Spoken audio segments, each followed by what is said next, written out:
पांडुरंगा करू प्रथम मन दुसरे चरण संतांची त्यांच्या कृपादाने कथेचा विस्तार बाबाजी सद्गुरु दास तुका रूपी गुंतले लोचन चरणी स्थिरावले मन देह भाव हरपला तुझ पाहता विठ्ठला। प्रस्तुत प्राप्त प्रसंगी अन्नदान पूर्ण भक्तिपूर्ण जिथं प्रेमळ अंतःकरणाची माणसं अखंड इंद्रेश्वराचं वास्तव्य तरुणांचे विचार महान पवित्र अशा या पावनभूमीमध्ये महाशिवरात्री निमित्त कारणानं वैकुंठवासी सद्गुरू रामचंद्र आबा बोधले महाराज, वैकुंठवासी सद्गुरू चंद्रकांत दादा बोधले महाराज यांच्या कृपाशीर्वादानं, सखल संतांच्या कृपाशीर्वादानं, तसेच गुरुवर्य आदरणीय अखिल भारतीय वारकरी मंडळ संस्थापक अध्यक्ष प्रकाश महाराज बोधले यांच्या मार्गदर्शनानं गावातील प्रतिष्ठित व्यक्ती, लहानथोर मंडळी, टाळकरी, माळकरी, विनेकरी, गायनाचार्य, मृदंगाचार्य, तरुण मित्रमंडळ, तरुण भजनी मंडळ, महिला भजनी मंडळ, इंद्रेश्वर भजनी मंडळ, हनुमान भजनी मंडळ, नरसिंह भजनी मंडळ सगळ्यांच्या सहकार्यानं चालत आलेला, चालत असलेला, चालत राहणारा अखंड हरिनाम सप्ताह ग्रंथराज ज्ञानेश्वरी पारायण सोहळा आणि तत्वत्या न्यायाप्रमाणे आजची प्रथम दिवसाची कीर्तनरूपी सेवा मजसारख्या पामराला दिली मी माझं सद्भाग्य समजतो, तुमचा आभार व्यक्त करतो। विठ्ठला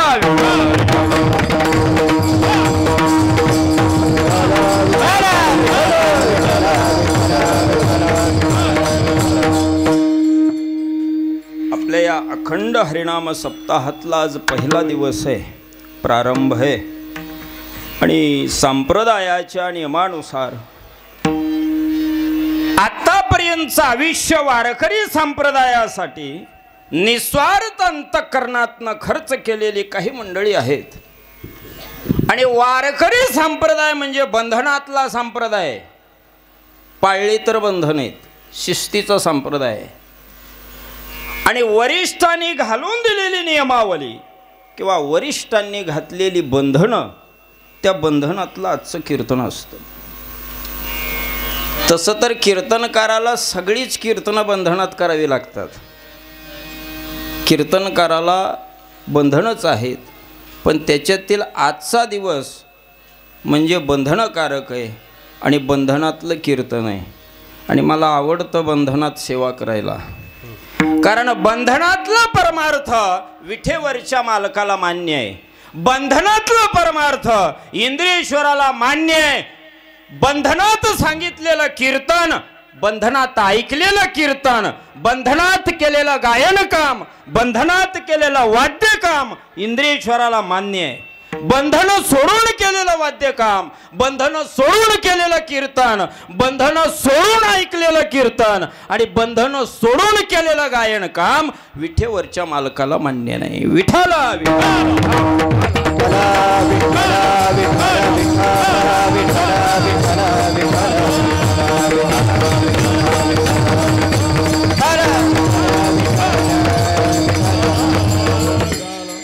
बंधनातलाच परमार्थ करावा केला तर 2 तास कीर्तन ऐकायचं, जाताना नवी खट्ट बघून दुसरी चप्पल घालून जायची, नीतीत बसत नाही। हा परमार्थ विटेवरच्या मालकाला मान्य नाही। बंधनात जगता आलं पाहिजे। आपल्या भाषेत सांगू, आईवडिलाच्या धाकात जीवन जगणारे दुर्मार्गाला कधी जात नाही। जगता आलं पाहिजे आईवडिलाच्या बंधनात, जगता आलं पाहिजे गुरुच्या बंधनात, जगता आलं पाहिजे संत विचाराच्या बंधनात। विठ्ठला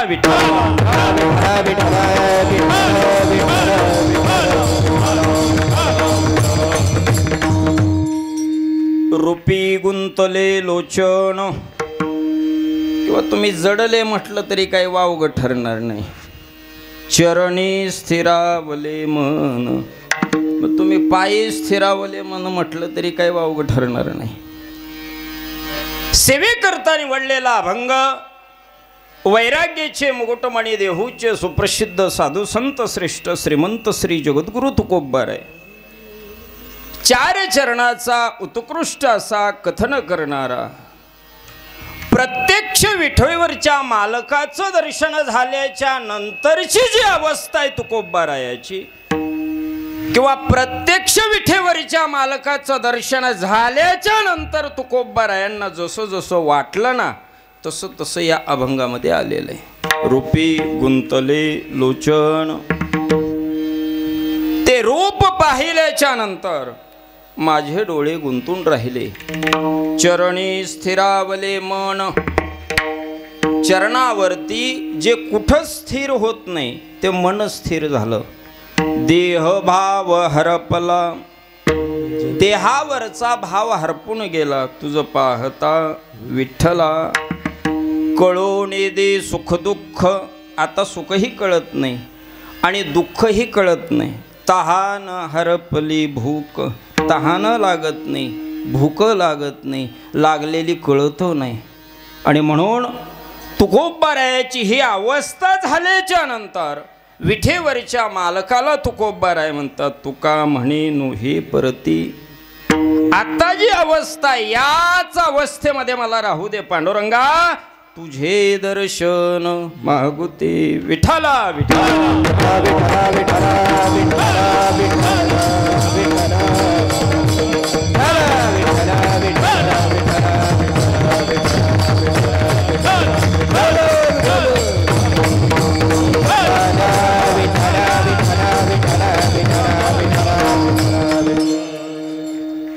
सामान्य जीवाला मूर्तीत देवाचं दर्शन होतं, साधकाला स्वप्नात होतं, सिद्धकाला साक्षात्कार रूपानं होतं. आणि एकमेव असा वर्ग आहे ज्याला प्रत्यक्षात दर्शन विठेवरचं मालक देतात, तो वर्ग आहे संत वर्ग. तुम्ही अवताराचा जर विचार केला तर परमात्म्यानं जेवढे अवतार घेतले त्याच्यातले जास्तीचे अवतार भक्तासाठी घेतले, संतांसाठी घेतले. म्हणून तर म्हटलेलं आहे, अनिला नावा रूपा तुका म्हणे झाला सोपा. विठ्ठला विठ्ठला विठ्ठला विठ्ठला विठ्ठला विठ्ठला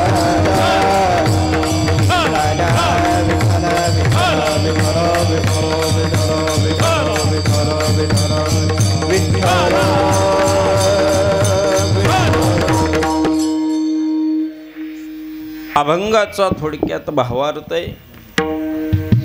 हा अभंग श्रीमंत श्री जगद्गुरु तुकोबारायांचा आहे. ज्यांना देहासहित वैकुंठाला नेलं, ज्यांच्या इतकी पारमार्थिक उंची लाभलेला वारकरी संप्रदायामध्ये संत नाही, श्रीमंत श्री जगद्गुरु तुकोबाराय. 13 दिवस अन्न पाणी वर्ज करून 5 वेदात ग्रंथ लिहिला आणि 42 वर्ष संत कार्य करून वैकुंठ इंद्रियान झाले श्रीमंत श्री जगद्गुरु तुकोबाराय. कडक वैराग्य होतं. जाये तो माते नकरी साया, आम्ही विष्णुदास तैसे नोहे, आम्ही विष्णुदास तैसे, आम्ही विष्णुदास तैसे नोहे, आम्ही विष्णुदास तैसे नोहे. जाई हो तू माते नकरी साया, आम्ही विष्णुदास तैसे नोहे, आम्ही विष्णुदास तैसे नोहे, आम्ही विष्णुदास तैसे नोहे. तू माते नकरी साया, आम्ही विष्णुदास तैसे नोहे, आम्ही विष्णुदास तैसे नोहे, आम्ही विष्णुदास तैसे नोहे. जाये तू माते नकरी सायास, मी विष्णुदास तैसे नोहे. श्रीमंत श्री जगद्गुरु तुकोबाराय. माझ्या आवडीचा विषय मी सांगत असतो. तुकोबारायासारखा आपल्याला परमार्थही जमणार नाही, तुकोबारायासारखा आपल्याला संसारही जमणार नाही. विचाराल तुकोबारायाचा संसार. पहिली बायको मेली, बरे झाले देवा, निघाले दिवाळी. आपली दिवाळीला गेली तर तुकोबारायासारखा परमार्थही आपल्याला जमणार नाही. तुकोबारायाचा परमार्थ विचाराल, सिंक जांभळे खोकला तिथू का वेळ वाया गेला. याच्या उलट आपला परमार्थ आहे. शिंक आली तेवढ्या पुरता राम आहे, खोकला आला तेवढ्या पुरतं हरी आहे, आणि जांभळे आली तेवढ्या पुरतं कृष्ण आहे. 350 वर्षापूर्वी 33 लाखाची जहागिरी दान करणारे श्रीमंत श्री जगद्गुरु तुकोबाराय. देव कुणालाही दर्शन देत नाही आणि देव कुणासाठीही अवतार घेत नाही. ज्यांच्या घराण्यामध्ये 7-7 पिढ्या अखंडपणे देवाची सेवा आहे, त्या घराण्यामध्ये तुकोबारायासारखं रत्न जन्माला येतं. कीर्तनाच्या माध्यमातून अनेक वक्त्यांच्या मुखातून तुम्ही ऐकलं असेल की तुकोबाराय गरीब होते. तुकोबाराय गरीब नव्हते. एकट्या तुकोबारायाच्या सासऱ्याच्या घरी 100 एकर ऊस होता म्हणतात. आख्यायिका काय, मग विचार करण्यासारखी गोष्ट आहे. 100 एकरवाला गरीबाच्या घरी पोरगी देईल का? तुकोबाराय गरीब नव्हते. तुकोबारायाच्या घराण्यामध्ये कर वसुलीचं बाजारपेठेतलं कार्य होतं, सावकारकी होती. आणि 350 वर्षापूर्वी महाराष्ट्रामध्ये दुष्काळ पडला. अन्न पाण्या वाचून माणसं मरमर मरत होती. तुकोबाराय संत हे सांगणे न लगे. तुकोबारायानं आपल्या घराचं निरीक्षण करावं. धान्याच्या थाप्याची थाप्या लागलेल्या आहेत गोण्याच्या.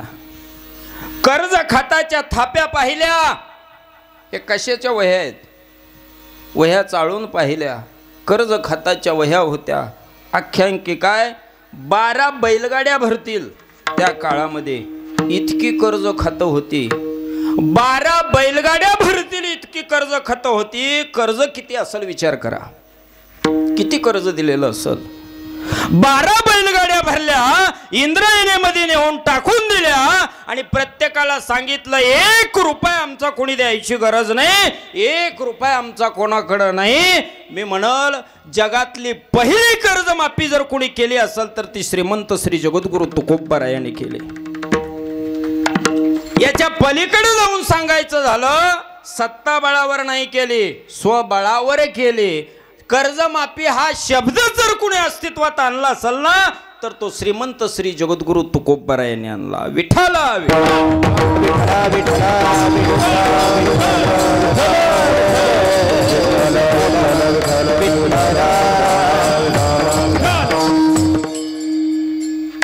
देव उगाचच कोणाला भेटत नाही.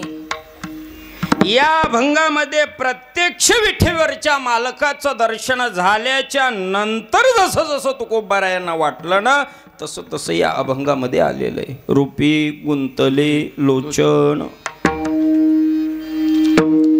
पारमार्थिक क्षेत्रामध्ये ज्ञान म्हणजे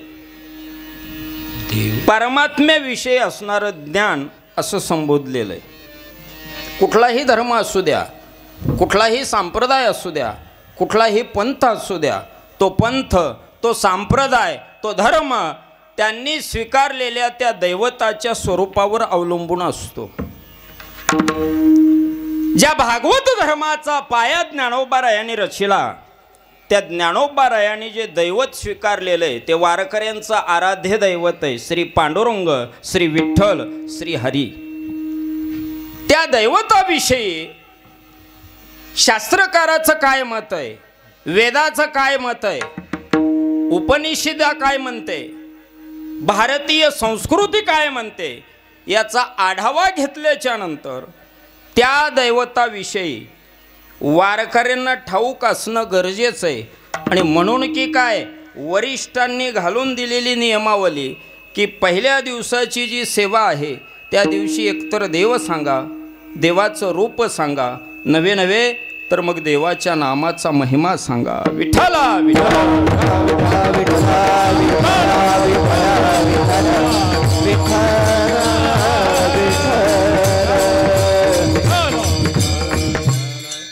एक काळ होता, या महाराष्ट्रावरती गोसाली यांची सत्ता होती आणि ती सह्याद्रीला जाग आणत होती.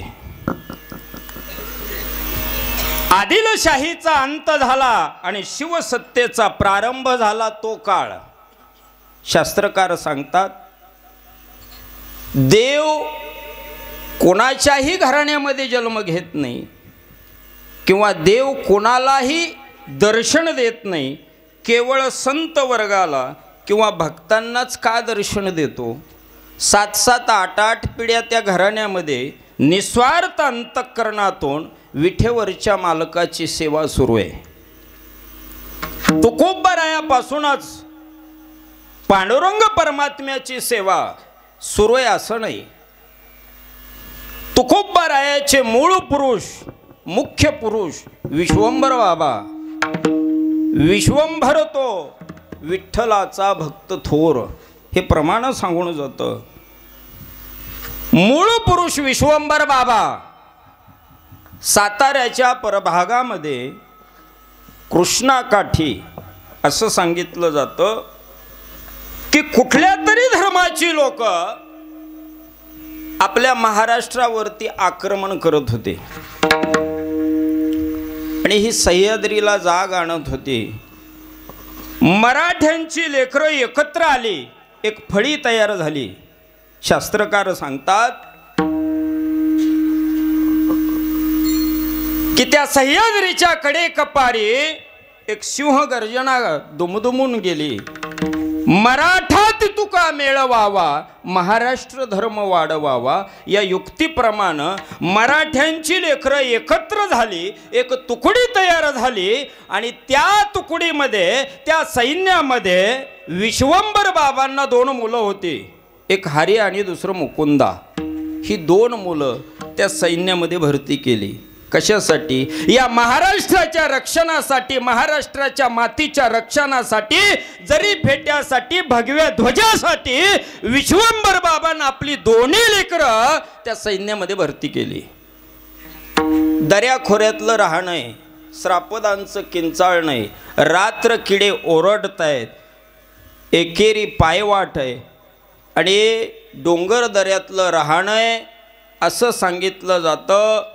एक क्षण आहे, 2 प्रहर रात्र झालेले आणि कुठल्या तरी धर्माच्या लोकांनी संघटित होऊन या तुकडीवरती आक्रमण केलं. ज्या तुकडीमध्ये विश्वंभर बाबाची 2 लेकरं होती, एक हरी आणि मुकुंदा.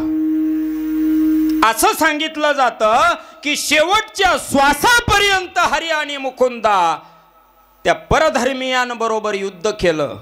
शेवटच्या श्वासापर्यंत या महाराष्ट्राच्या मातीसाठी, या भगव्या ध्वजासाठी त्या ठिकाणी लढले आणि शेवटचा श्वास सोडत असताना या महाराष्ट्राची माती आपल्या कपाळाला लावली आणि शेवटचा श्वास सोडत असताना त्या भगव्या ध्वजाला सलामी करून आपला शेवटचा श्वास सोडला. वारकरी संप्रदाय म्हणजे नुसत्या धोत्रावर जाऊ नका, झुंजार ते एक विष्णुदास जगी. विठ्ठल विठ्ठल विठ्ठल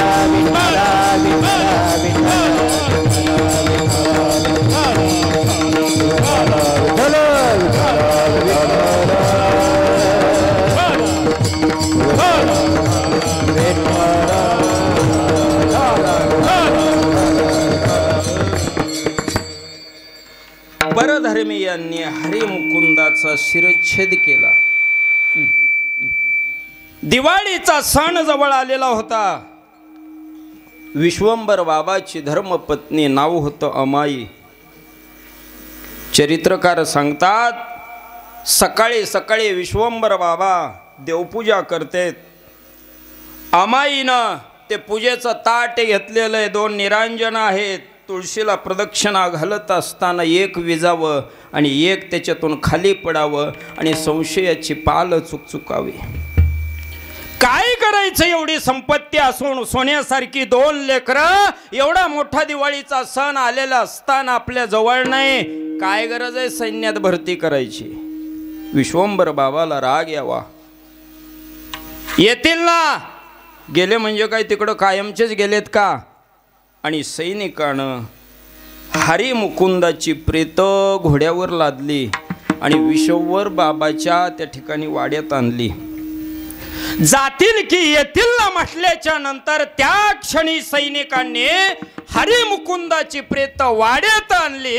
रक्तानं माखून गेलेली आपल्या लेकराची शरीर पाहिल्याच्या नंतर, ते प्रेत पाहिल्याच्या नंतर अमाई नावाची आई पळत गेली. आपल्या लेकराचं ते धड नसलेली शरीर छातीशी लावली आणि अंतःकरणातून त्या ठिकाणी महाराज टाहो फोडला.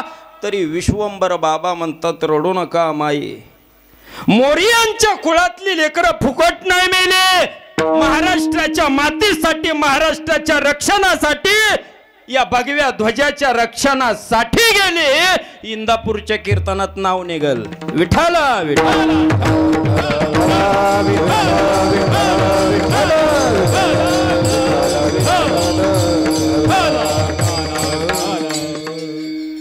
पण दैवयोगानं एक सांगावं असं वाटतं, मुकुंदाचं लग्न झालं नव्हतं, पण जे हरी नावाचे होते त्यांचं लग्न झालेलं होतं.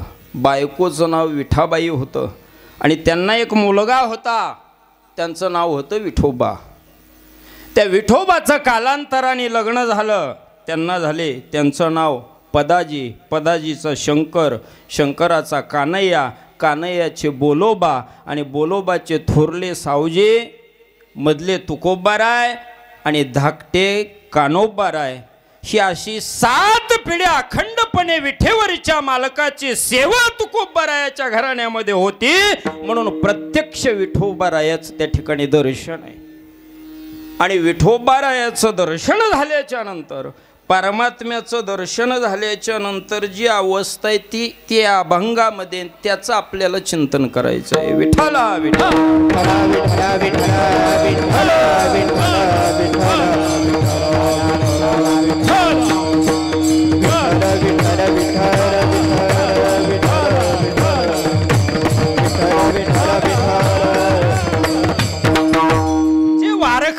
आराध्य दैवत आहे श्री पांडुरंग, श्री विठ्ठल, श्री हरी, हे त्याचं नाम आहे. आणि ते दैवत ज्ञानोबराय आधी करून सखल संतांनी मान्य केलेलं आहे. मग त्या दैवताविषयी वारकऱ्यांना, टाळकऱ्यांना, गंधावाल्याला ठाऊक असणं गरजेचं आहे. म्हणून संप्रदायानं नियमावली घालून दिलेली, पहिल्या दिवशी रूपाचं वर्णन करा.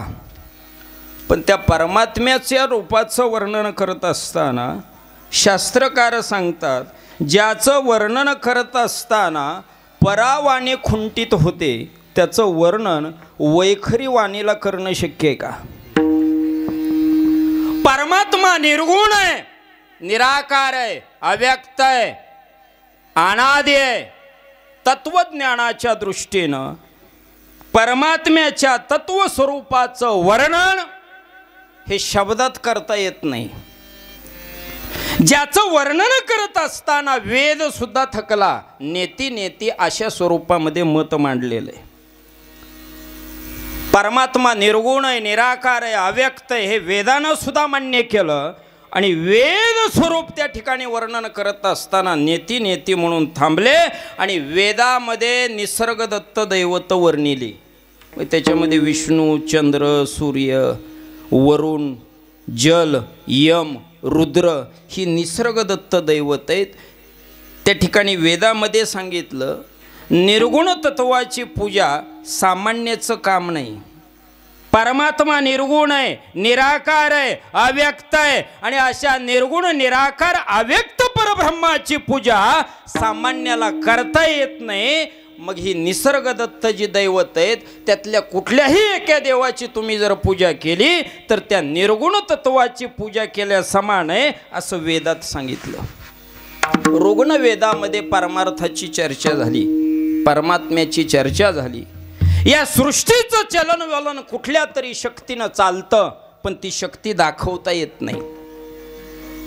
ऋग्ण वेदामध्ये शेकडो दैवत वर्णिली. आणि ऋग्णवेदात असं सांगितलं, या शेकडो दैवतातल्या कुठल्याही एका देवाचं जर तुम्ही चिंतन केलं किंवा कुठल्याही एका देवाची जर तुम्ही पूजा केली तर त्या निर्गुण तत्वाची पूजा केल्या समान आहे. आता याचा परिणाम असा झाला, देवांची संख्या वाढत वाढत वाढत वाढत इतकी वाढली की 33 कोटीची मजल गाठली. प्रमाण आहे 33 कोटीचा मुंडा अष्टकोटी भैरवरे. 33 कोटीची मजल गाठली. गणपती उपासक देवी उपासक अनेक वर्षापासून आहेत. परिणामी महाराष्ट्रामध्ये यादव काळामध्ये कर्मकांड उपासनाकांड असल्या फाजील गोष्टीला महत्त्व प्राप्त झालं. 13व्या शतकाच्या पूर्वी महाराष्ट्रामध्ये निरनिराळ्या देवांना महाराष्ट्र गजबजून गेला. घरात मुख्य कुलदैवताची मूर्ती ठेवायची आणि नवस करताना बांधावरच्या मसुबाला करायचा आणि तीर्थयात्रा भलत्याच देवाची करायची. खऱ्या अर्थानं परमात्माविषयी असणारी जी भावना आहे किंवा परमात्म्याविषयी असणारी जी कल्पना आहे ती 13व्या शतकाच्या पूर्वी लोप पावत चालली होती. देवांची संख्या वाढतच गेली. घरात वेगळं, दारात वेगळा देव, बांधावरती वेगळा देव, डोंगरात वेगळा देव. देवतांची संख्या वाढत गेली. विठ्ठला विठ्ठला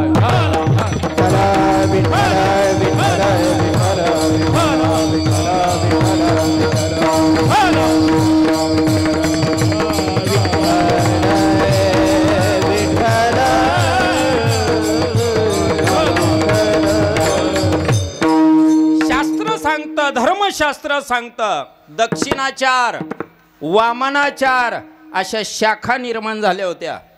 त्याचं वर्णन इथं सभ्यतेला सोडू नये, तिकडं आपल्याला जायचं नाही. पण 13व्या शतकाच्या पूर्वी महाराष्ट्रामध्ये देवताविषयी ही अशी अवस्था होती की निरनिराळे देव, निरनिराळ्या उपासना, निरनिराळ्या आकृती प्रकृती, निरनिराळ्या गाण्यांनी, निरनिराळ्या दैवतांनी महाराष्ट्र गजबून गेला. आणि निर्गुण तत्वाला विसरून परमात्मा निर्गुण आहे, अव्यक्त आहे, निराकार आहे, सर्वव्यापी आहे, सर्व शक्तिमान आहे, मुक्त असा आहे. त्या निर्गुण परमात्म्याला विसरून सगुण रूपाला देव मानणं हे ज्ञानोबराय आदी करून सखल संतांना मान्य नव्हतं. आणि याला दोष कुणाला द्यायचा, धुर्णीधारांना द्यायचा का सामान्यांना द्यायचा हा प्रश्न होता. म्हणून ज्ञानोबरायानं जगासमोर श्री विठ्ठल श्री पांडुरंग हे दैवत ठेवलं की हे परमात्म्याचं अव्यक्त परब्रह्माचं दुसरं व्यक्त रूप म्हणजे कोणतं असेल तर श्री पांडुरंग, श्री विठ्ठल, श्री हरी या नामानं आहे. विठ्ठला विठ्ठला विठ्ठला विठ्ठला विठ्ठला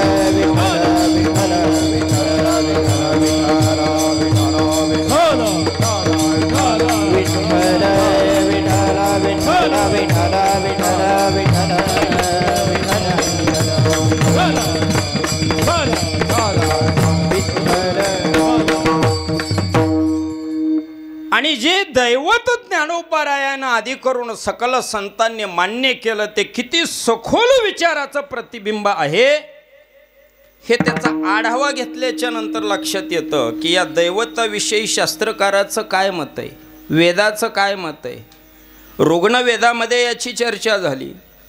तत्वज्ञानाच्या दृष्टीनं तत्वज्ञान सांगतं, धर्मशास्त्र सांगतं, भारतीय संस्कृती सांगते परमात्मा अनादि आहे, परतत्व निर्गुण आहे, निराकार आहे. सामान्य जनाला आकलन करण्याजोगं म्हणजे परमात्मा कसा आहे तर निर्गुण आहे, अव्यक्त आहे. आणि त्या अव्यक्त परब्रह्माचं दुसरं व्यक्त रूप म्हणजे श्री पांडुरंग आहे.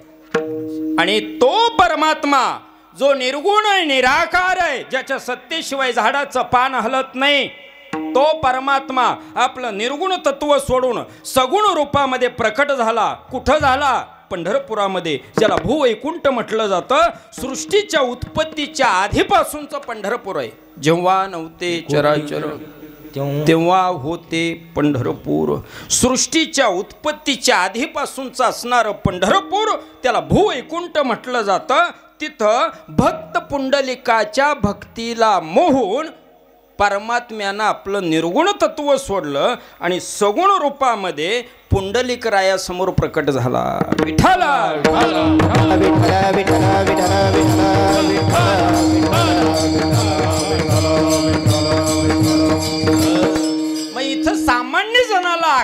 करण्याजोग आहे की निर्गुण परमात्म्यानं आपलं निर्गुण तत्व सोडलं आणि सगुण रूपामध्ये भूवैकुंठ पंढरपुरामध्ये प्रकट झाले. का झाले? कोणासाठी झाले? भक्त पुंडलिकरायासाठी निर्गुण तत्व सोडलं आणि भूवैकुंठ पंढरपूर त्या पुंडलिकरायासमोर प्रकट झाले सगुण रूपामध्ये. मग इथं सिद्धांत निघतो किंवा विचार करण्यासारखी गोष्ट आहे की पुंडलिकरायानं नेमकं भक्ती कुठली केली? पुंडलिकरायानं अशी काय भक्ती केली की ज्या भक्तीला मोहून निर्गुण परमात्म्यानं आपलं निर्गुण तत्व सोडलं? शास्त्रकार सांगतात, संत चरित्रकार सांगतात, भक्त पुंडलिकानं सेवा केली सखळ तीर्थाची धुरे, जे का माता पितरे तया सेवेशी कीर शरीरे लोन कीजे. धन्य पुंडलिका बहु बरे केले, निधान आणिले पंढरीये. अव्यक्त निराकार नाही जाकार, जेथून चराचर हरीशी भजे. परमात्मा निर्गुण आहे, अव्यक्त आहे, पण त्यानं निर्गुण तत्व सोडून त्या पुंडलिकरायाच्या भक्तीला मोहून आपलं निर्गुण तत्व सोडलं आणि सगुण रूपामध्ये प्रकट झाला. मग जर भक्त पुंडलिकानं आपल्या आईवडिलांची सेवा केल्याच्या नंतर परमात्मा निर्गुण तत्व सोडू शकतो, आपण आपल्या आईवडिलांची सेवा केल्याच्या नंतर आपल्याला दर्शन देऊ शकत नाही का? माणसं म्हणतात माझे 40वी वारी पंढरपुराची, अजून स्वप्नात सुद्धा आला नाही. 40 वाऱ्या केल्या पंढरपूरच्या, पण मायबाप कुणाच्या घरात आहेत त्याला माहित नाही. विठेवरच्या मालकाला तुमची एकही वारी मान्य नाही. या कीर्तनाच्या माध्यमातून सांगतो तुम्हाला. विठाला विठाला विठाला विठाला विठाला विठाला विठाला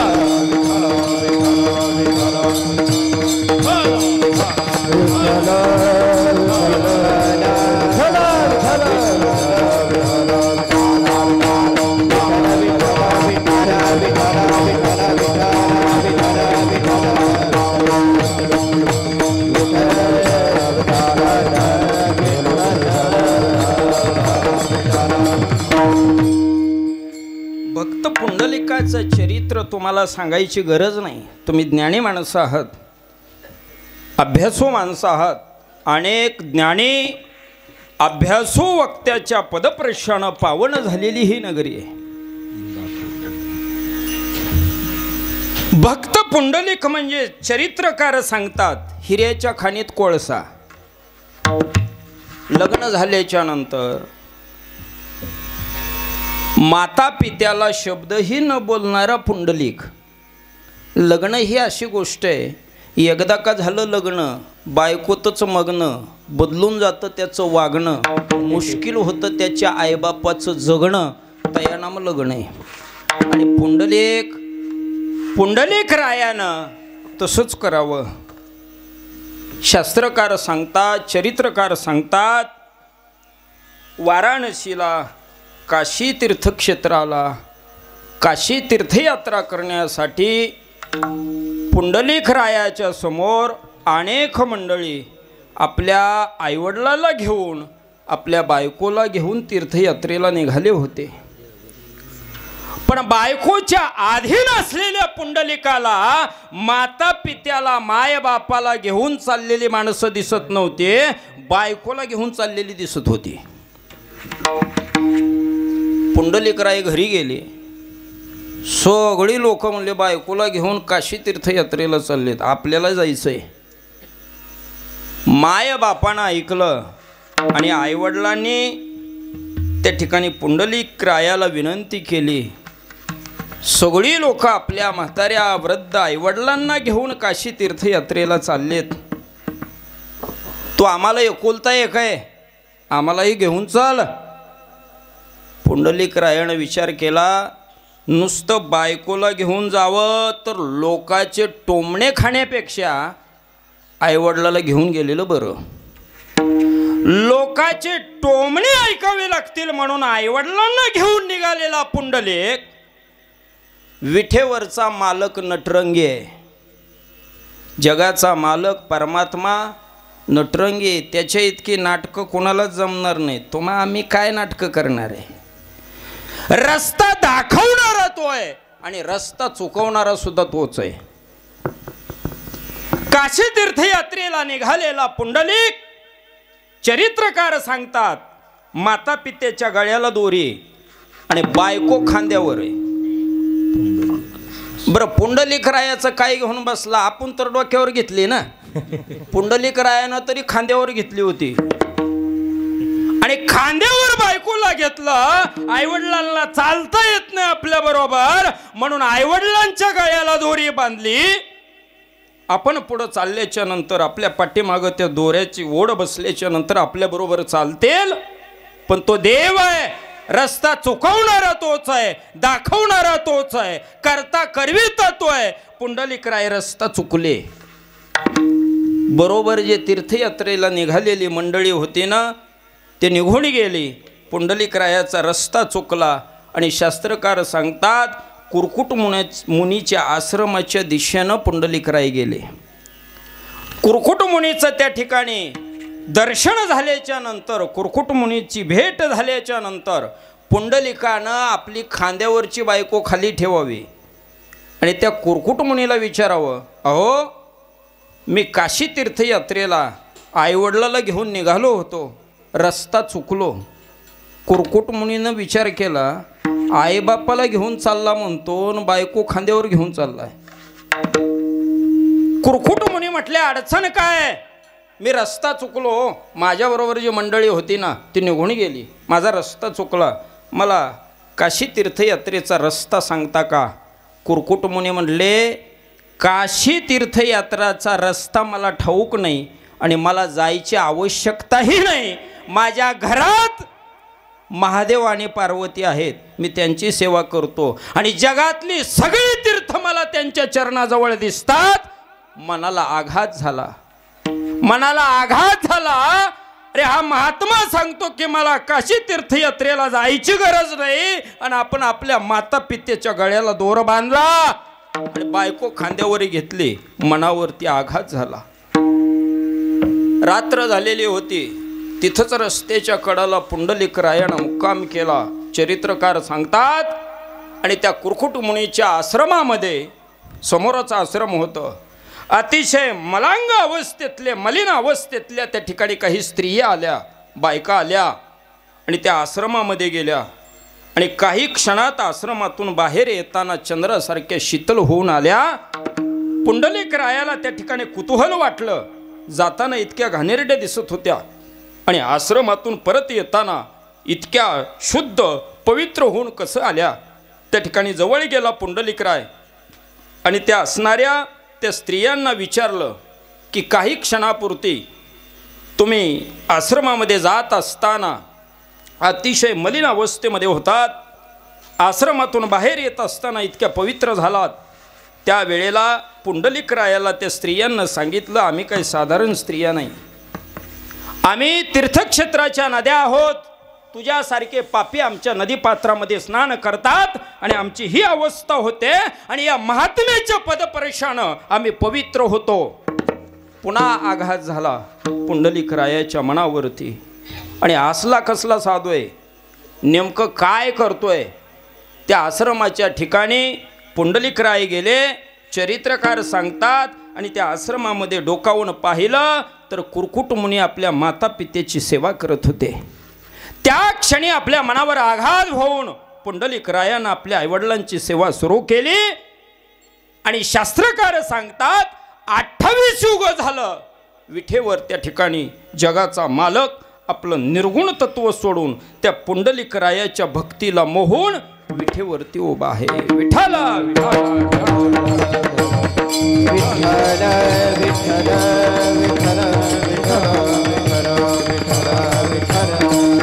आले जीव शिव नाम पावले रे, रामकृष्णादी अवतार येथून या अपार. बाकी अवतार इथून सुरू होतात. अनंत रूपाचे सार, अनंत तीर्थाचे माहेर, अनंत अनंत पार, तो हा कटिकर विठे उभा. धन्य धन्य पांडुरंगा. पांडुरंग परमात्मा जे वारकऱ्यांचा आराध्य दैवत आहे, ते दैवत ज्ञानोबारायानं जगासमोर ठेवलं आणि त्या दैवताचं वर्णन करत असताना ज्ञानोबाराय म्हणतात विठेवरती उभा आहे. कमरेवरती हात आहेत, त्याच्या चरण कमलावरती ऋषीमुनी दंगून गेले. त्याच्या नाभी कमलापासून ब्रह्मदेवाची उत्पत्ती झाली. कानामध्ये कुंडल झळकतात, पितांबर नेसलेला आहे, छातीवरती रत्नमणी आहेत. आणि असा असणारा विठेवरचा मालक पुंडलिकरायाकडं कृपा दृष्टीनं पाहतोय. आणि या परमात्म्याचं ते सगुण रूप पाहण्याचा मानस ज्ञानोबाराय सांगतात, श्री गुरुनाथाच्या कृपेनं आमचं पूर्ण झालं. म्हणून तर महाराज म्हणतात, हरी प्राप्तीशी उपाय धरावे संतांचे ते पाय. विठ्ठला विठ्ठला विठ्ठला विठ्ठला विठ्ठला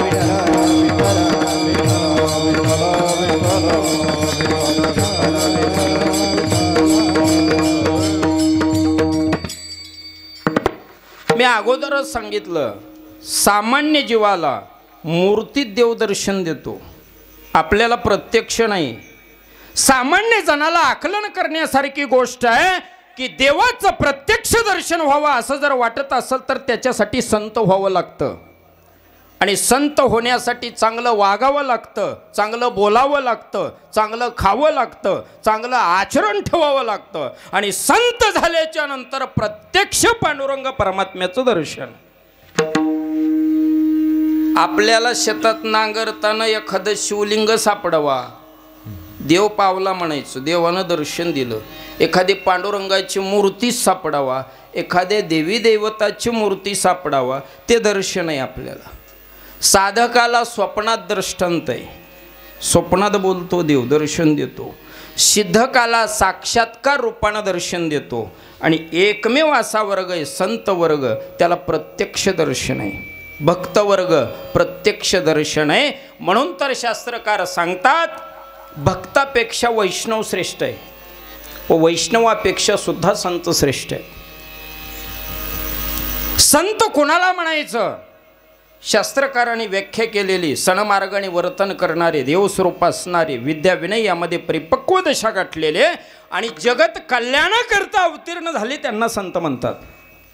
याच्या पलीकडे जाऊन सांगल, ज्यांच्यामध्ये शांतता महानता वास करते, लोकहितासाठी जे विचरण करतात आणि ज्यांचा स्वतःचा बहुसागर संपला परंतु इतरांना त्या बहुसागरातून कसल्याही पद्धतीचा हेतू न ठेवता पार करतात, त्यांना संत म्हणतात. याच्या पलीकडे जाऊन सांगू का, जिकडं जातील तिकडं वसंत ऋतूसारखं वातावरण निर्मित करतात ना, त्यांना संत म्हणतात. देह कष्टवीती परोपकारी, देह कष्टवीती परोपकारी, देह कष्टवीती परोपकारी, हो हो हो हो, देह कष्टवीती परोपकारी.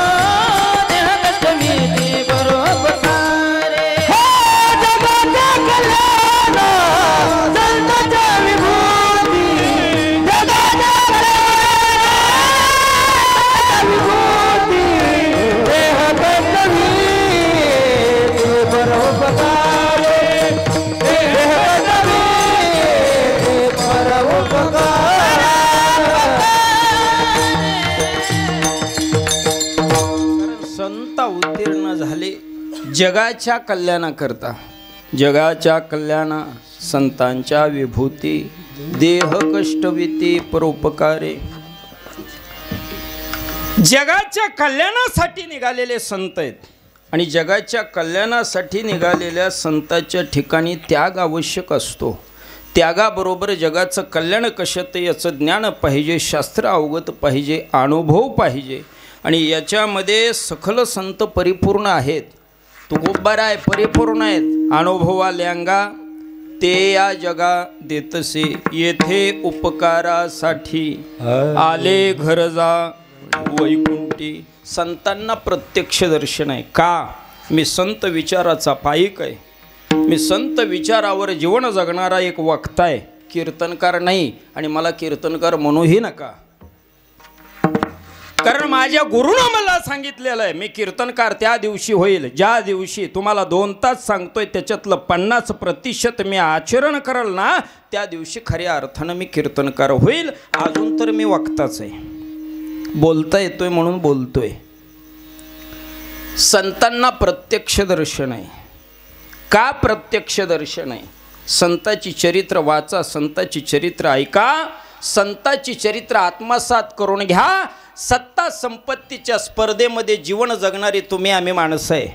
कीर्तनकार सुद्धा त्याच्यातच, वक्ता सुद्धा त्याच्यातच आला. सत्तेची स्पर्धा तुम्हाला सांगायची गरज नाही. गेली 15 वर्ष झालं सत्तेची स्पर्धा आपण अनुभव घेतोय. संपत्तीची स्पर्धा सांगायची गरज नाही. सकाळी उठल्यापासून झोपेपर्यंत त्याच्यासाठीच आपली धडपड आहे. आणि या सत्ता संपत्तीच्या स्पर्धेमध्ये मनशांतीपासून अलिप्त झालेली, पोरकी झालेली तुम्ही आम्ही माणसं आहे. मनाला समाधान मिळावं असं जर वाटत असाल, संताची चरित्र वाचा, संताची चरित्र ऐका, संताची चरित्र आत्मसात करून घ्या. मानवी मनावर चांगली संस्कार करणारी संताची चरित्र आहेत. भाकड कथा ऐकण्यापेक्षा माझं असं वैयक्तिक मत आहे की संताची चरित्र ऐकावी. जीवन कसं जगायचं हे संत चरित्रातून शिकता येतं. विठाला विठाला विठाला विठाला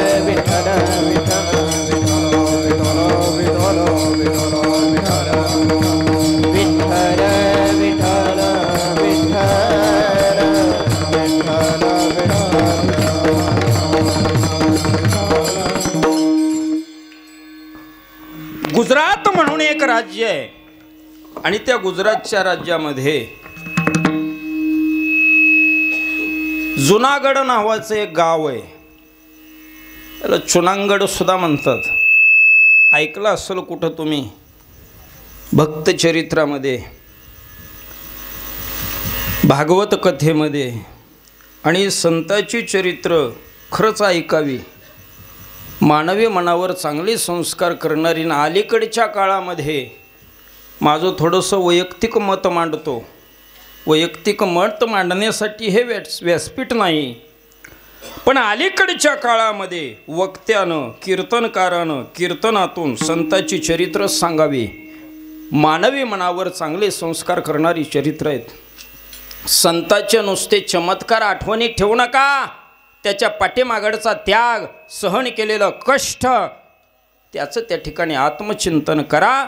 निश्चित तुम्हाला जगायचं कसं याचं असणारं आत्मज्ञान, किंवा जीवन सुंदर आहे त्याला अजून सुंदर कसं बनवायचं याचं असणारं संबंध ज्ञान तुम्हाला संत चरित्रातून मिळणार आहे. संतांना देव प्रत्यक्ष दर्शन देतो. विठेवरच्या मालकानं तुकोबारायला प्रत्यक्ष दर्शन दिलेलं आहे. आणि प्रत्यक्ष दर्शन दिल्याच्या नंतर त्या परमात्म्याचं सगुण स्वरूप पाहिल्याच्या नंतर तुकोबारायांची जी अवस्था आहे किंवा तुकोबारायांना काय वाटतं हे अभंगाच्या गुंतले लोचन, डोळे गुंतून गेले. आणि जे मन कुठं स्थिर होत नाही ते तुझ्या चरणाजवळ स्थिर झालं. मी सांगत होतो, चुनांगड नावाचं गाव आहे आणि नरसी मेहता नावाचं एक पात्र आहे. संत विचाराचा पाईक आहे मी. आवडतात मला संताची चरित्र. भाकड कथा सांगण्यापेक्षा एक होता राजा आणि एक होती राणी, त्याच्यात तुमचा काहीच फायदा नाही असं सांगितलं जातं. संत चरित्रकार सांगतात, 2 जण भाऊ होते. एकाचं नाव होतं नरसी. ते लहान होते आणि लहानपणापासून त्यांना वेड होतं देवाचं, जसं तुम्हा आम्हाला आहे म्हणून आपण इथे. लहानाचे मोठे झाले, दोघांची लग्न झाली. आणि लग्न झाल्याच्या नंतर काही दिवसांनी वडील देवाघरी गेले. घरातला करता गेला, घराला घरपण राहत नाही. वडील देवाघरी गेल्याच्या नंतर काही कालांतरानं, काही दिवसांनंतर या दोघांच्या वाटण्या झाल्या. वाटणी कळते का? आवडीचा विषय आपला. परंपरा चालत आली म्हटलं तरी काही वावगं ठरणार नाही. कोणाच्या झाल्या असतील, कोणाच्या होणार असतील, कोणी वाटून द्यावा असं वागत असल, पण वाटणी किती वाईट आहे संत चरित्रकार सांगतात. चटणी खायची वेळ आल्याशिवाय कळत नाही. वाटणी झाली. पण नरसी मेहता म्हणजे संत सांगणे न लगे, सोने रुपये आम्हा मृतके समान, माणिक पाशाना खडे जैसे. वाटणीमध्ये मोठ्या भावानं जे दिलं ना ते पांडुरंग परमात्म्यानं दिलं म्हणून स्वीकारलं. कारण त्याच्यामध्ये गंधच नाही. आपलं भजन आणि कीर्तन. झोपडीमध्ये राहायचे नरसी मेहता. काही दिवसानंतर वडिलांचं वर्ष श्राद्ध जवळ आलं म्हणे. देव संतांना प्रत्यक्ष दर्शन देतो आणि प्रत्यक्ष दर्शन झाल्याच्या नंतर काय अवस्था आहे, जशी तुकोबारायाची अवस्था आहे किंवा जसं जसं तुकोबारायांना वाटलेलं आहे तसं या अभंगामध्ये ते आलेलं आहे. वडिलांचं वर्ष श्राद्ध जवळ आलं. मोठा भाऊ होता ना, ते राजकारणी होतं, पैशावालं होतं. त्यानं विचार केला हे आपला भाऊ हे नुसतं भजन कीर्तन करीत फिरतंय, त्याला गावामध्ये मान सन्मान होता म्हणजे त्याला वाटत होतं. सकाळी सकाळी आपल्या भावाच्या झोपडीकडे गेलं. झोपडीत नाही गेलं, ग्रामपंचायतच्या सिमेंट कॉन्क्रीटच्या त्या रस्त्यावर उभं राहिलं आणि आरडायला लागलं, कुठं आहे नरसी, कुठं आहे नरसी. बायको संताची, ती तुमची आमची नाही महाराज. बायको कोणाला म्हणायचं बघा. संत चरित्रकार सांगतात नवरा कसाही असो, नवरा कसाही असो किंवा नवरा कसाही असो, जे आपल्या नवऱ्याची निंदा ऐकून घेत नाही ना तिला म्हणायचं बायको. बायको संताची होती. बाहेर आली आणि मेहताजीच्या बायकोला म्हटलं, मेहताजीच्या भावाला म्हटली एवढ्या मोठ्यानं का ओरडताय. मेहताजीचा भाऊ म्हटला माझ्या बापाचं श्राद्ध आहे म्हणून ओरडतोय आणि सांगायला आलोय. बायको संताची म्हणजे माझ्या बापाचं म्हणजे कोणाच्या बापाचं. नरसी मेहताजीचा भाऊ म्हटला माझं आणि नरसिंहाच्या वडिलांचं वर्ष श्राद्ध आहे आणि ते सांगायला मी आलोय. नरसी कुठं आहे. बायकोनं सांगितलं ते देवपूजा करतेत. मेहताजीचा भाऊ म्हटला त्याला सांग देवपूजा करून कधी प्रपंच चालत नसतो. त्यावेळेला बायको संताचे हो म्हटले दोघाचा बाप एकच आहे ना, मग आम्ही आमच्या पद्धतीनं श्राद्ध घालू, तुम्ही तुमच्या पद्धतीनं घाला. त्याला इतका राग आला महाराज, ते तंतन तंतन करत सरळ घरी नाही गेलं, गावभर गेलं, प्रत्येकाच्या घरी गेलं, निमंत्रण दिलं, आमंत्रण दिलं. वडिलांचं वर्ष श्राद्ध आहे, भव्य दिव्य कार्यक्रम आहे. घरी कुणी चूल पेटवायची नाही, स्वयंपाक करायचा नाही, नरसी मेहताच्या दारात जायचं. महापंगत आहे. गावभर सगळ्याला निमंत्रण आमंत्रण दिलं आणि घरी जाऊन झोपलं. मेहताजीची देवपूजा उरकली आणि बाहेर आले. बायकोला विचारलं कोण आलं होतं. तुमचा दादा आला होता. काय म्हणत होता. वर्ष श्राद्धाचं. तू काय बोलली. मी बोलले आम्ही आमच्या पद्धतीनं करू, तुम्ही तुमच्या पद्धतीनं करा. मेहताजी म्हणले चुकली तू. मोठी माणसं आहे ते, गरज लागते त्यांची आपल्याला. त्यावेळेला मेहताजीची बायको म्हणले मला माहिती आहे तुम्हाला काळजी पडली असल, 4-4 दिवस आपल्या घरी चूल पेटत नाही आणि 4 माणसं जेवू घालायचे म्हटल्याच्या नंतर पैसा लागतो, वित्त लागतं, आपल्याकडं नाही. तनतन करत झोपडीत गेली. सोन कोणाला म्हणायचं बघा. एक तुटकं कानातलं ठेवलेलं होतं आणि ते तेवढंच राहिलेलं होतं. ते तुटकं कानातलं घेतलं आणि ज्या माणसानं उभ्या आयुष्यामध्ये 5 वर्षाचा असल्यापासून देवाच्या नावाचा उद उद करीत होते ते नरसी मेहता, त्या नवऱ्याच्या हातावर ते तुटकं कानातलं ठेवलं आणि सांगितलं हे बघा आपण गरीब आहे पण आपल्या पद्धतीनं काही कमी पडू द्यायचं नाही. बाजारात जा, हे सोनाराकडे मोडा आणि ह्याच्या बदल्यात जे पैसे येतील ना त्याचं मोजकं सामान आणा. एक ब्राह्मणांची जोडी सांगू ब्राह्मणदेवाची, एक जोडी शेजारची सांगू, आपण दोघं तांब्या तांब्या पाणी पिऊ, झालं आपण आपल्या पद्धतीनं करू. ज्या माणसानं उभ्या आयुष्यामध्ये देवाच्या नावाशिवाय दुसरं कुठलं काम केलं नाही, त्या नरसिंह मेहताजीनं बायकोचं तुटकं कानातलं घ्यावं, बाजारात जावं, सोनाराकडे ते मोडावं आणि त्याच्या बदल्यात जे पैसे मिळाले ना, त्या पैशाचा मोजका किराणा माल घ्यावा आणि आपल्या घराकडे यावा. घरी आल्याच्या नंतर सून कुणाला म्हणायचं, बघा बायको संताची आहे. म्हणले थांबा, मला बघून घेऊ द्या, पाहून घेऊ द्या. तुम्ही काय विसरले का? तुम्ही सारखं कीर्तनामध्ये भजनामध्ये दंग असता. माझ्या सासऱ्याचं श्राद्ध आहे, तुमच्या वडिलांचं श्राद्ध आहे. आणि तिनं ते सामान पाहायला सुरुवात केली. सगळं होतं, त्याच्यामध्ये नव्हतं फक्त तूप. सोन कुणाला म्हणायचं, बघा अहो म्हटले तुम्ही सगळं आणलं पण महत्त्वाचं राहिलं. काय राहिलं? तूप राहिलं. मेहताजी म्हटले, अगं पैसेच संपले तर तूप कुठून आणणार? सोन कोणाला म्हणायचं, बघा तनतन करत झोपडीत गेली, एक फुटकं जर्मलचं पातेलं आणलं, तेवढंच राहिलं होतं. मेहताजीच्या हातावर ठेवलं आणि सांगितलं, भीक मागा पण तूप आणा. तूप नाही तर तुमच्या वडिलांचं श्राद्ध नाही, माझ्या सासऱ्याचं श्राद्ध नाही. ज्या माणसानं 5 वर्षाचा असल्यापासून देवाचं भजन केलं ना, त्या नरसिंह मेहताजीनं आपल्या बापाच्या वर्ष श्राद्धासाठी फुटकं जर्मलचं पातेलं घेऊन त्या चुनांगडमध्ये जावं. आता मागायचंय, आपल्याकडे पैसे नाही. ओळखीच्या दुकानदाराकडे गेले आणि म्हटले, मला गरज आहे, 1 किलो तूप द्या. दुकानदारानं नौकराला सांगितलं, मेहताजीला 1 किलो तूप दे. त्या नौकरानं दिलं आणि मेहताजीला मग तो दुकानदार म्हटला, पैसे? मेहताजी म्हटले, आत्ता माझ्याकडे नाहीत, माझ्याकडे ज्या वेळेला येतील त्या वेळेला मी तुम्हाला देईल. त्या दुकानदारानं नौकराला सांगितलं, तूप माघारी वतून घे. हे कुठून देणार आहे पैसे? 4-4 दिवस ह्याच्या घरी चूल पेटत नाही. मेहताजीच्या डोळ्यात पाणी आलं. देतो माझ्याकडे आल्याच्या नंतर पैसे? नाही नाही, आम्ही काय दान धर्म करायला बसलो नाही. शेजारचा दुकानदार सांप्रदायिक होता. नरसिंह मेहताजीचा अधिकार त्याला माहीत होता. पळत आला, मेहताजीच्या पायावर नतमस्तक झाला आणि त्यांच्या भाषेत म्हटला, मेहताजी मेरे दुकान पे चलो, मैं देता आपको घी. मेहताजी म्हणले, नाही रे बाबा, उसको अपना समझ कर मांगा, मागणे को तो दुनिया पडी थी. अरे ज्याला आपलं समजून मागितलं त्यानं नाही ना दिलं. हा मेहताजी आता कोणाकडूनच घेणार नाही. माझ्या वडिलांचं श्राद्ध जगाचा बाप घालल.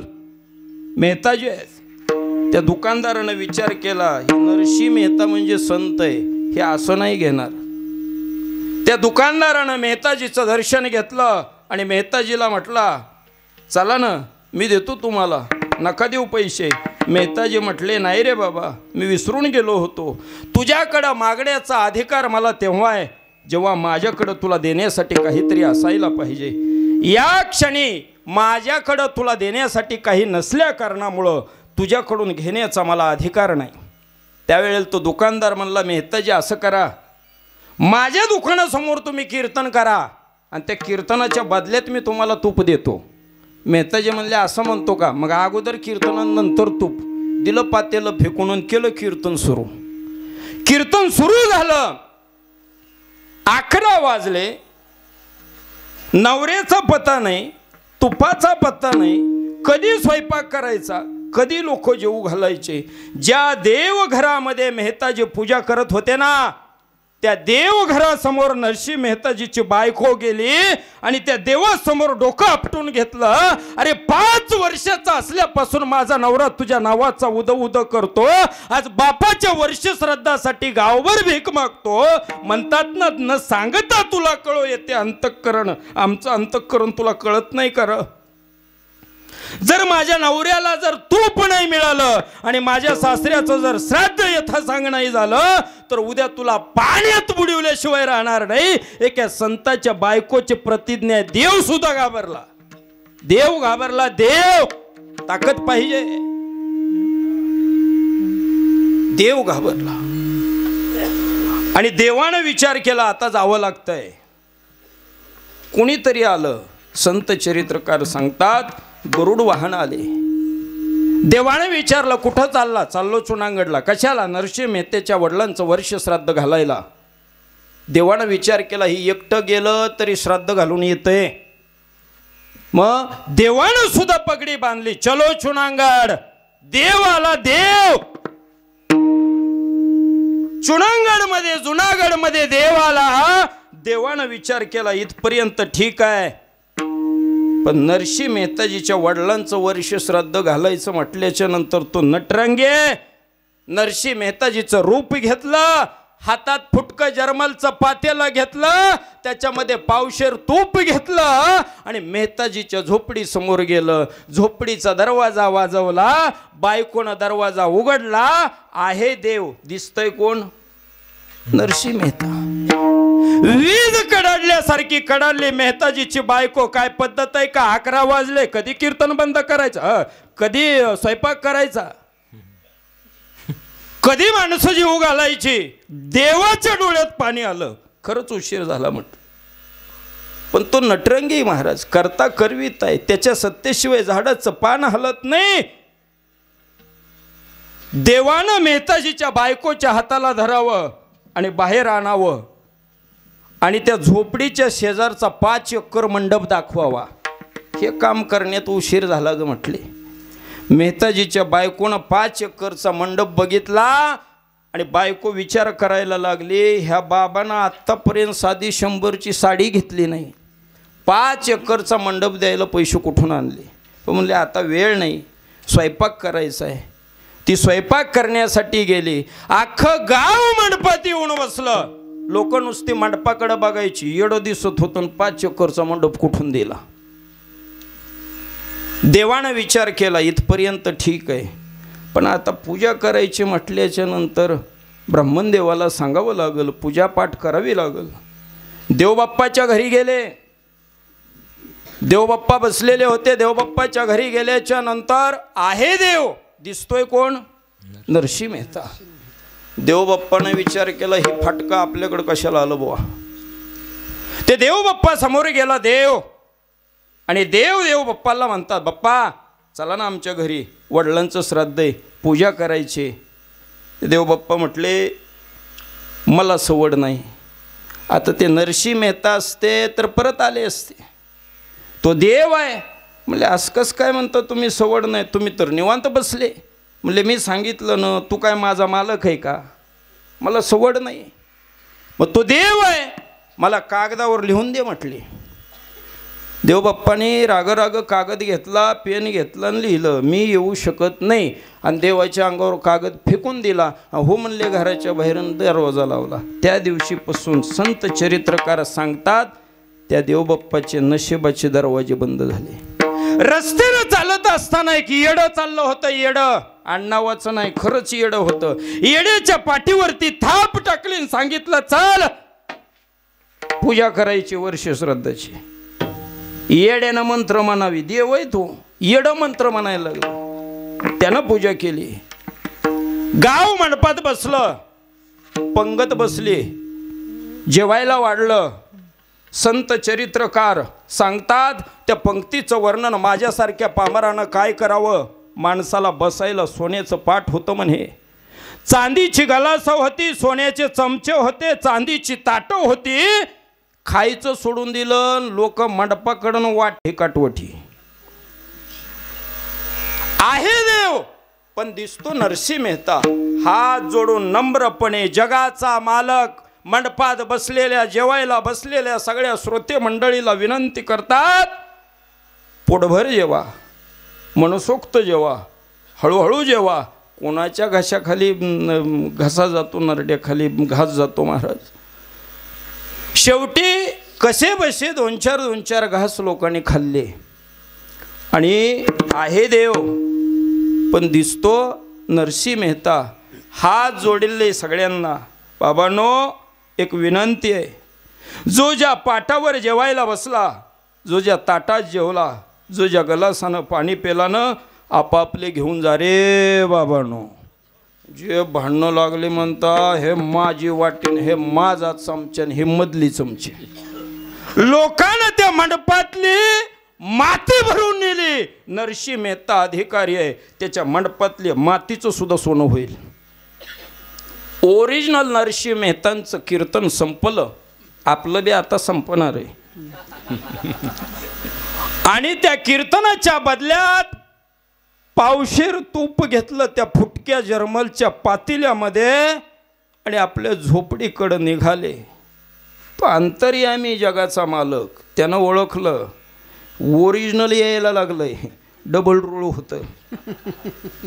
मेहताजीच्या बायकोला देव काय म्हणतो, सकाळपासून नुसतं काम काम काम काम, सगळं गाव जेवलं, मी उपाशी, मी आता थोडी जरा आंघोळच करून येतो, मग आपण दोघं जण जीव ताटं लावून ठेव. बायको आनंदात आहे. बायको म्हणली या मी ताटं लावून ठेवते. झोपडीचा दरवाजा लावला आणि बायको बसली काम करत.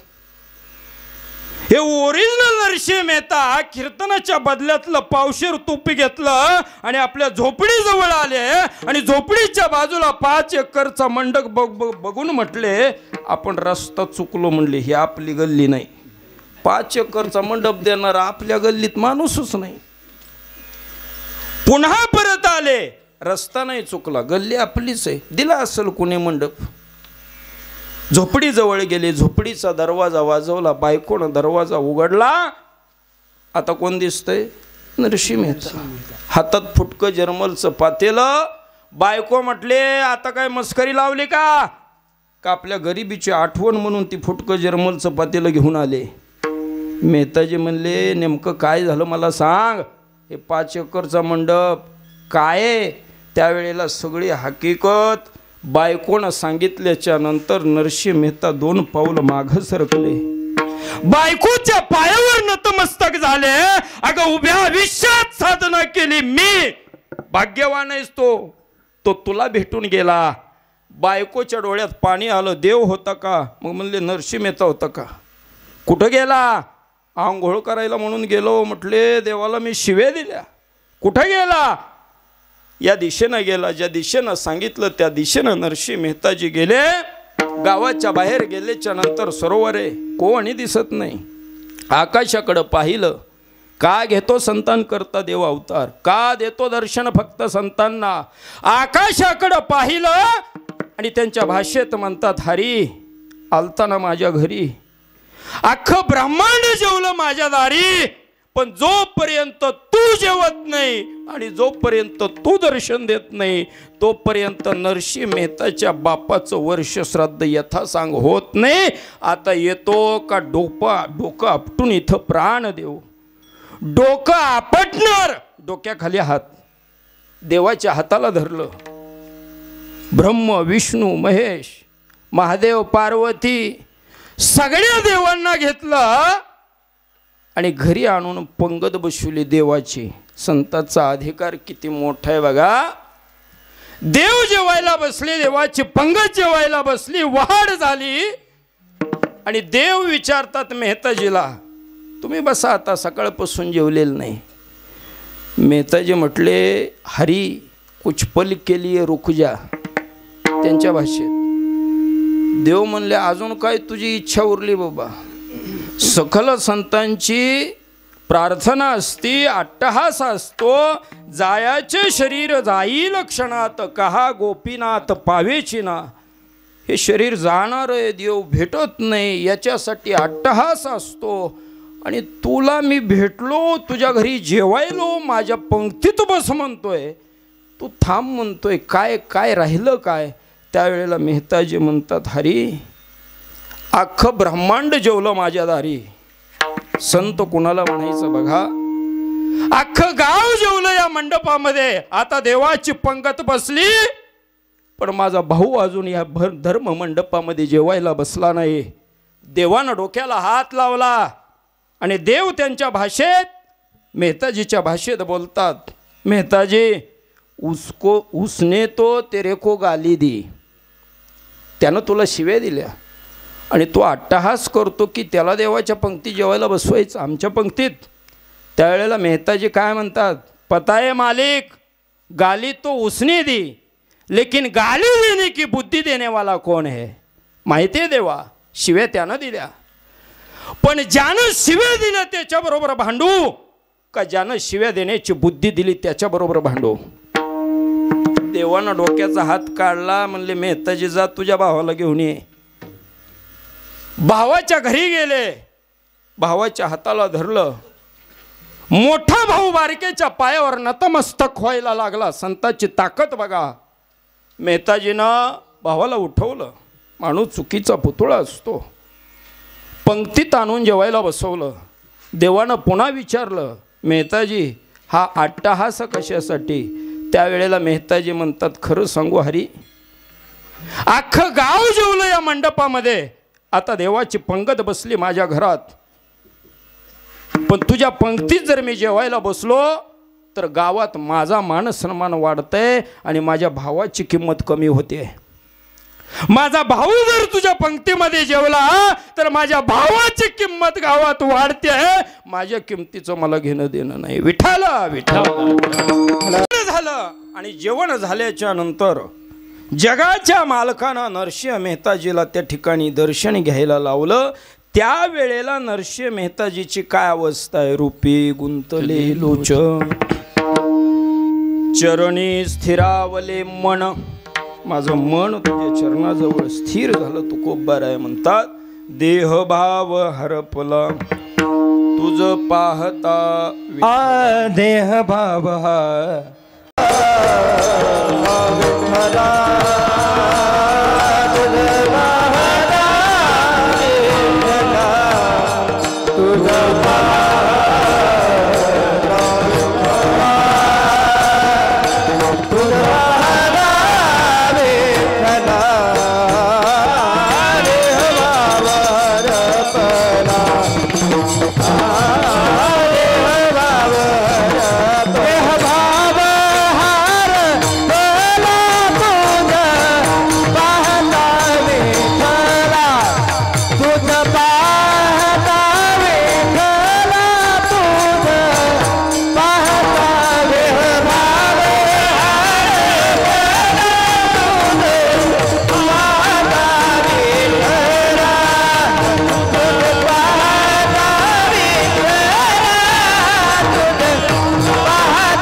गुंतले लोचन, चरणी स्थिरावले मन. देह भाव हरपला तुझ पाहता विठ्ठला. देहभाव हरपून गेला. एकदा विष्णू सत्य लोकामध्ये गेले आणि सत्य लोकामध्ये गेल्याच्या नंतर ब्रह्मदेवाचे मानसपुत्र सनकादिक आणि 4 भाऊ देव आल्याच्या नंतर ब्रह्मदेवासहित सगळे उठून उभा राहिले. पण हे सनकादिक आणि 4 भाऊ उठले नाही. ब्रह्मदेवाला राग आला. आपल्या पित्याचा अपमान आहे. सगळे उठून उभा राहिले. प्रत्यक्ष देव आलाय आणि ह्यांना रीतबात नाही, उभा राहत नाही. ब्रह्मदेवानं विचारलं, तुम्ही का उभा राहिले नाही?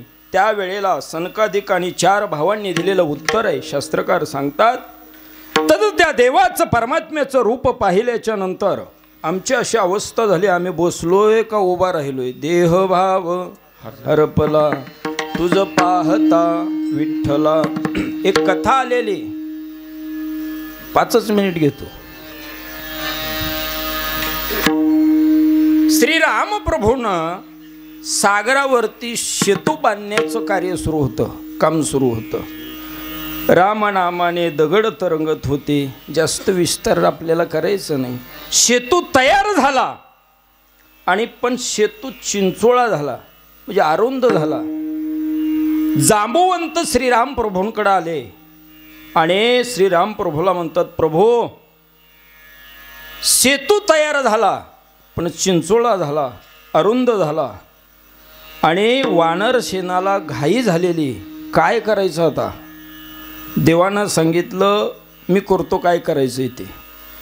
श्रीराम प्रभूनं त्या रस्त्यानं चालावा आणि श्रीराम प्रभूचं रूप पाहण्यासाठी त्या समुद्रात ते मासे जे होते ना, ते दोन्ही बाजूनं ते रूप पाहण्यासाठी रस्त्याच्या कडेला यावं.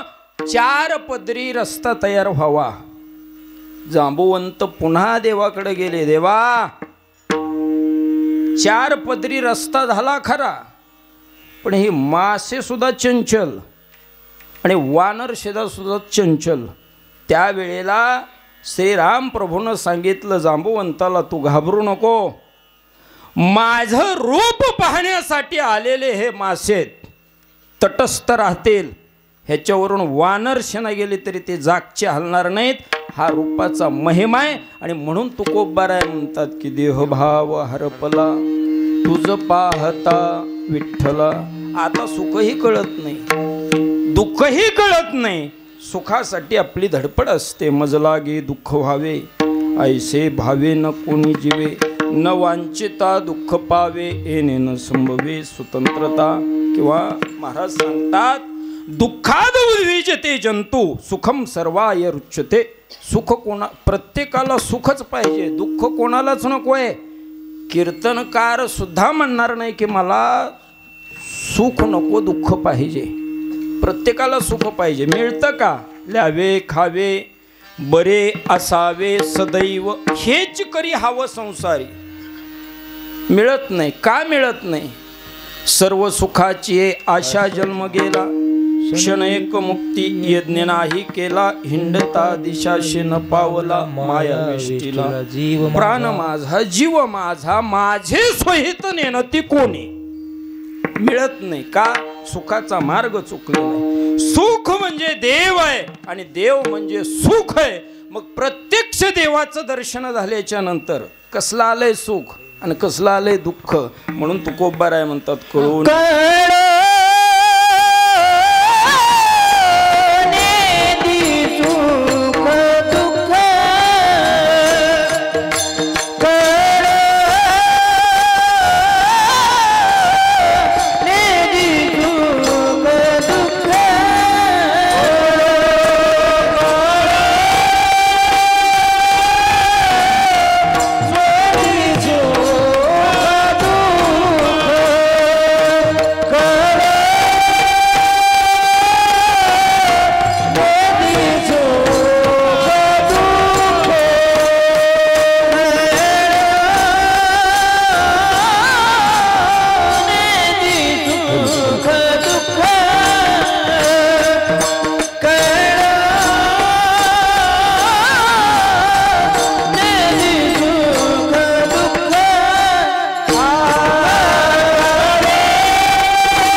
तहान भूक हरपून गेली पांडुरंगा, ही अवस्था तुकोबारायाची विठेवरच्या मालकाचं स्वरूप पाहिल्याच्या नंतर झालेली.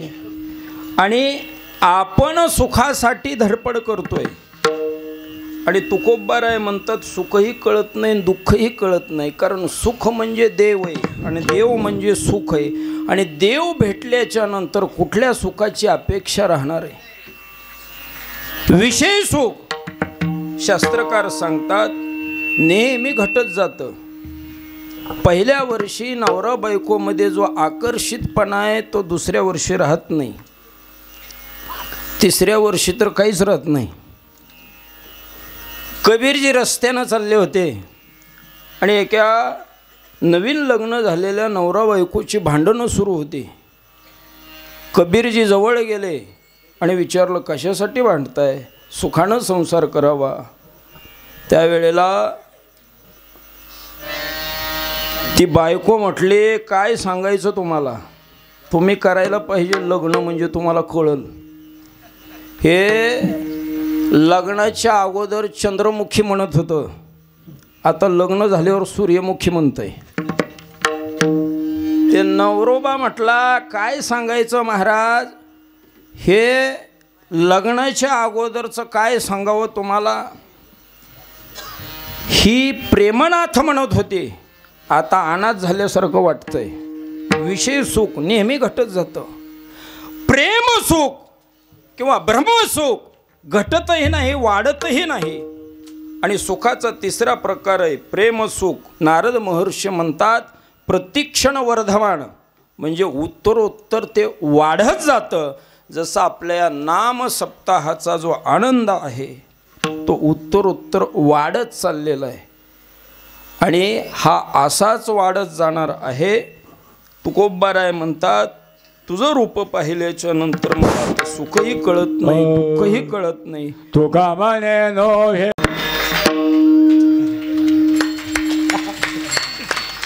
तुका म्हणे नो हे परती, तुझे दर्शन मागुते.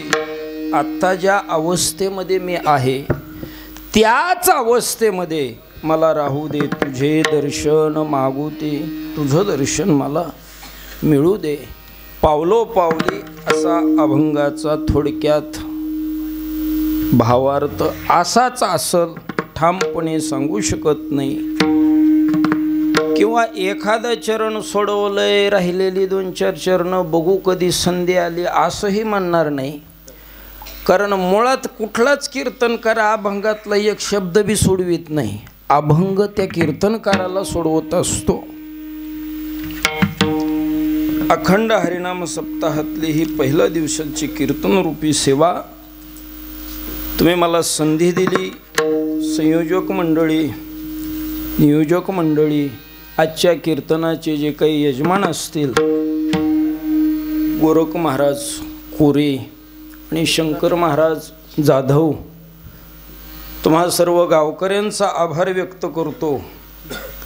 मुळी बाप होता ज्ञानी म्हणून लागलो या ध्यानी, जगी बाप ऐसा व्हावा त्याचा वंश मुक्तीस जावा.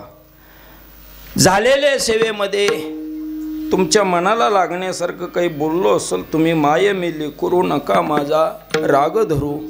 अतिशय वरिष्ठ असे कलाकार गुणीजन मंडळी कीर्तनाला उपस्थित आहेत.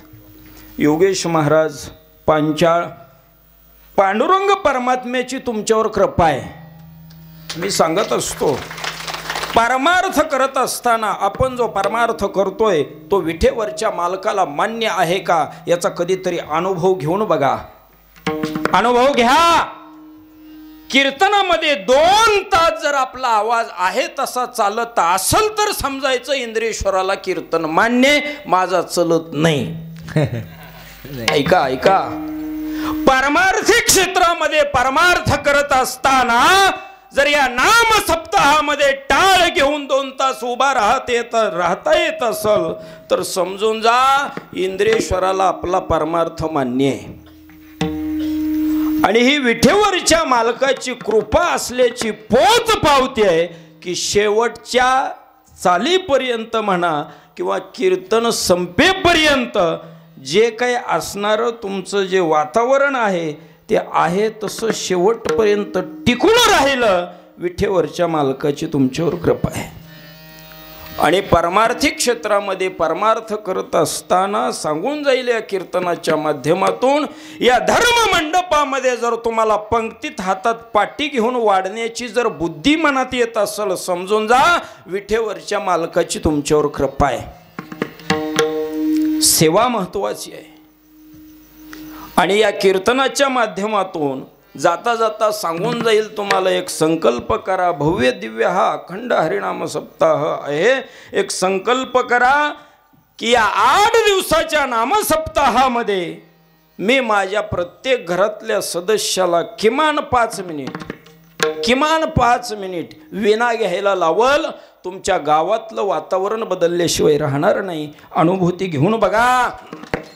एक संकल्प करा या नामसप्ताहामध्ये, आजच्या कीर्तनामध्ये संकल्प करा की माझ्या घरातल्या प्रत्येक सदस्याला किमान 5 मिनिट किंवा किमान एका कीर्तनाला मी माझ्या घरातल्या मुलाला या ठिकाणी टाळे घेऊन उभा करल. तुमच्या घरातला पितृदोष निघून गेल्याशिवाय राहणार नाही.